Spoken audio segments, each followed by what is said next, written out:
Your generous blessing would mean the success of this activity. We know that without it, we can do nothing. May we be living witnesses of your genuine love through the implementation of the knowledge acquired to this activity.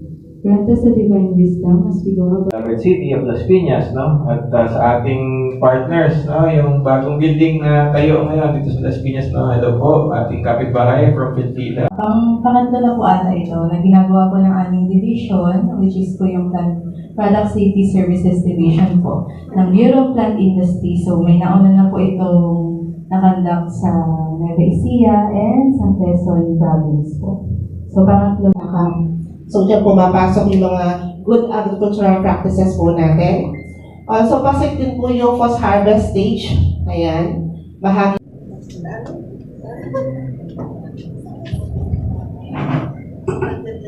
Good morning.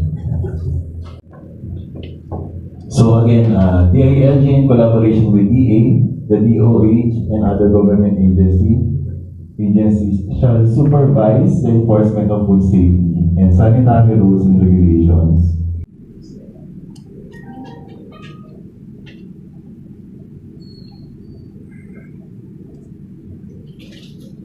Kapag nag-apply po sila ng license to operate po.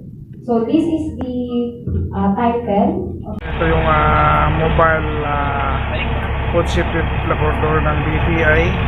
So mga viewing sa loob yung kanilang laboratory.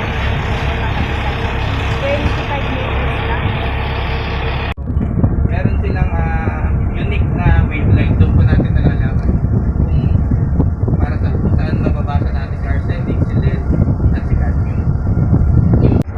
Yan, iba yung lasa niya eh. Apa? So, paano, pwede ba sa inyo paano yun? Hindi po ma'am. Ay di po sir. Talagang ano po kami. Or Sa food lang kami. Plant products. Meron naman po silang laboratory. Kaya na. Alam niyo mobile? Iba yung mobile. Ayan, ito yung mobile Sa market. Bigas po sa market. Local market. May dalawang metal ball po. Pag nilagay natin yung sample, gaano lang po siya. Yung parang magpo-collision lang po yun sa loob.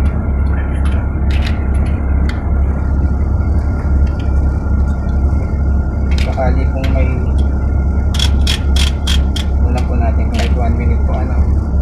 Hindi na po ako naglagay ng so yung una po yung gaano kabilis po yung vibration niya. Yung pangalawa is kung gaano katagal. Kung sakaling 1 minute, simple lang po yung gagawin niya. Magpo-collide lang po sa loob. So na po gagawin niya. Then for a certain time po na sinet natin, hinto na po siya ng kusa. Ayan po, may kita niyo po yung initial and final product po. So, Doc, lahat ng grades pwede dyan na lang? Dapat po. So kung kalahati yun around 12 to 13. Na-invite din natin kami ng mga Saan ang next? For example po, mag-speak up po ako sa heavy metal po sa mga analysis.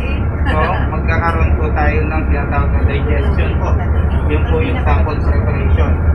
So, sa digestion, maglalagay tayo ng solution natin sa centrifuge po natin. Then, itakuha po tayo ng sobrang init po ng portion niya. Ita-dry po natin sa ito po yung kanyang sample. This, natawag po. Ita-dry lang po natin. Makikita niyo po sa gitna. Sample po tayo. Yun na po yung kirahan natin sa yes po. So, pero reusable siya? This one, reusable po. Yung binili po natin, meron din pong mga disposable. Yan, lalagay po natin dito yung sample. Pag mula po dun sa grinder, ilang hours bago siya may pasok dyan? Or pag naman po konti lang yung sample, mga within 30 minutes. Pero yung storage life po naman ng sample natin? Yung sample po natin, ang retention po natin dyan is around 1 month. Pwede siya 1 month? Yes po. Depende po yan sa kung ano po yung proper storage ng po kailangan. usually sa ref naman po, niref po natin to. Kapag naman po web Ayan, ang mobile plan food safety laboratory. Ayan, ng BPI. Meron silang aparato sa loob para i-test yung mga katulad ng bigas.